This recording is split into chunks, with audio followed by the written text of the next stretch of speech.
नमस्कार, स्वागत है आपका आईटीपी न्यूज़ में। मैं हूं आपके साथ महिमा। झारखंड कांग्रेस में बदलाव की कड़ियां जो हैं वो निकलकर सामने आ रही हैं। इसी को लेकर अब झारखंड में सियासत भी तेज़ हो गई है। जहां कांग्रेस के विधायक नाराज़ हैं तो भाजपा ने भी कांग्रेस की मुखालफत की है। जी हाँ, इसी मुद्दे पर चर्चा करने के लिए मेरे साथ मौजूद है अमन सर। मैं आपकी राय जानना चाहूँगी कि अब बंधु तिर्की को लेकर कई जगह बवाल की जो कड़ियाँ हैं वो जुड़ती नज़र आ रही हैं। आपकी क्या राय है कि बंधु तिर्की को कार्यकारी अध्यक्ष पद जो दिया है वो कितना जायज़ है? देखिए बिल्कुल महिमा, और सबसे महत्वपूर्ण बात अगर हम देखें इस पूरे मामले में तो बंधु तिर्की अगर टेक्निकल तौर पर देखें तो वो कांग्रेस के सदस्य फिलहाल नहीं हैं। उन्होंने बीते दिनों हम लोगों ने इससे बात भी की थी कि उन्होंने कितनी बार जो कांग्रेस आला कमान से ये बात कही है कि भाई मुझे पार्टी में आप शामिल कीजिए। कांग्रेस ने लगातार ये कहा है कि ये विधानसभा का मामला है, ये थोड़ा सा दल बदलू कानून के तहत आता है, ये बहुत सारे टेक्निकल रीज़न इसके बताए। लेकिन इन सब के बावजूद जिस तरह से उनको कार्यकारी अध्यक्ष बनाया गया, जिस तरह से उनके नाम पर मोहर लगाई गई, यानी कि जो राजेश ठाकुर हैं उनको तो अध्यक्ष बनाया गया, साथ में जो 4 कार्यकारी अध्यक्ष बनाए गए उसमें से एक नाम बंधु तिर्की का भी है। और सबसे महत्वपूर्ण बात यही निकल कर आती है कि एक तरफ आप जो है पार्टी में उनको सदस्यता नहीं दे रहे हो या नहीं दी जा सकती है कुछ टेक्निकल रीज़न की वजह से, कुछ जो है जो तमाम जो नए कानून बने उनकी वजह से। लेकिन एक तरफ फिर आप अगर देखें तो आप उनको एक कार्यकारी अध्यक्ष बना देते हो। वो किस नाते बनाते हो जब वो पार्टी में ही शामिल नहीं है एक तरीके से। अगर उनकी अगर आप बातें सुने बीते तो उन्होंने गुस्सा भी हुए थे काफ़ी हद तक वो कि अगर वो ऐसा नहीं करेंगे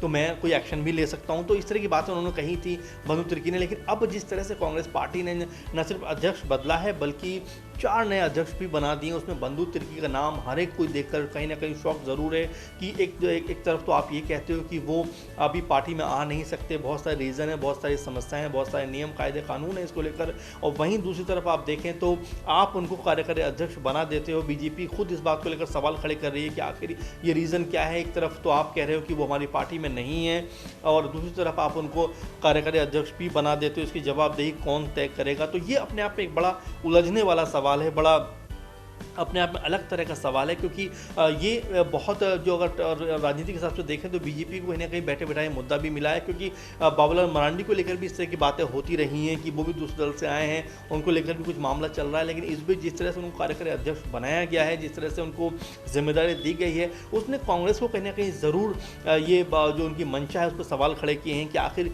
किस नाते उनको ये बड़ा ओहदा दिया गया है। क्या कांग्रेस पार्टी में और कोई बड़े चेहरे नहीं हैं? क्या उनके पास कोई नाम नहीं है? क्या उनके पास कोई ऐसे फहरिस्त नहीं है जिनमें से कुछ लोग ऐसे हों जो इस पद के लायक हों?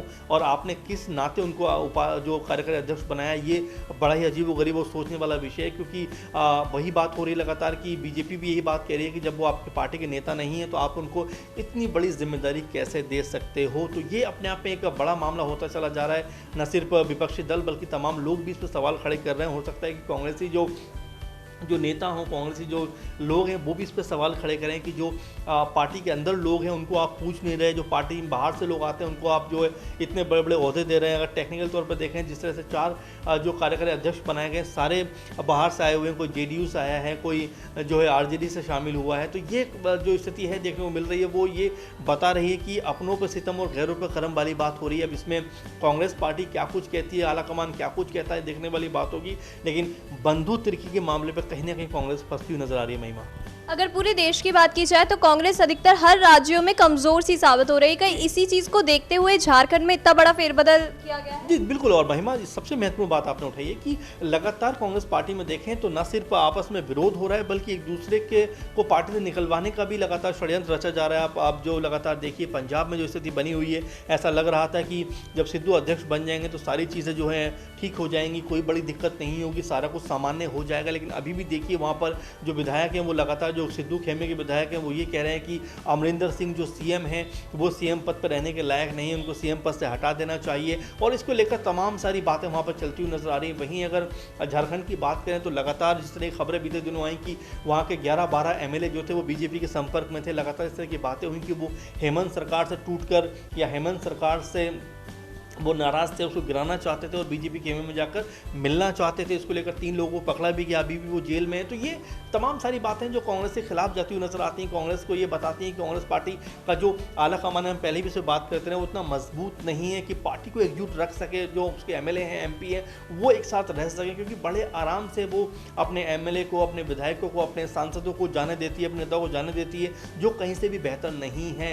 और इसीलिए लगातार कांग्रेस पार्टी महिमा कमजोर हो रही, न सिर्फ झारखंड में बल्कि तमाम समूचे देश की बात करें। क्योंकि कांग्रेस पार्टी का इतिहास देखें तो बड़ी लंबी सियासी उनकी जर्नी रही है, बड़ा लंबा सियासी उनका इतिहास रहा है, लेकिन जिस तरह से वो इस बीच आकर दम तोड़ती हुई नजर आ रही है और मुट्ठी भर उनके पास नेता रह गए, मुट्ठी भर उनके पास सांसद रह गए, और बावजूद इसके आपस में जो कलह है, आपस में जो लड़ाई है, वो थमने का नाम नहीं ले रही। चाहे राजस्थान की बात आप करिए, मध्य प्रदेश की आप बात करिए, आप बिहार की बात करिए, आप झारखंड की बात करिए, आप पंजाब की बात करिए, सब जगह स्थिति कमोबेश एक जैसी ही नजर आती है। तो ये बताता है कि कांग्रेस पार्टी के जो आला कमान है, उसकी कमांड जो है पूरे अपनी पार्टी के ऊपर उतनी सख्त, उतनी मजबूत नहीं है, जिसकी वजह से लगातार पार्टी के जो नेता हैं, पार्टी के जो जिम्मेवार पदों पर बैठे लोग हैं, वो आराम से दूसरे दलों में खिसक जाते हैं, या पार्टी से बगावत कर देते हैं, या अपने मन मुताबिक पद को हासिल कर लेते हैं। तो ये एक समस्या तो है कांग्रेस के लिए, लेकिन कैसे वो ठीक होगी, ये मंत्र तो कांग्रेस के पास होगा ही, और कैसे होगा वो ही बता पाएंगे बेहतर। लेकिन फिलहाल अगर देखें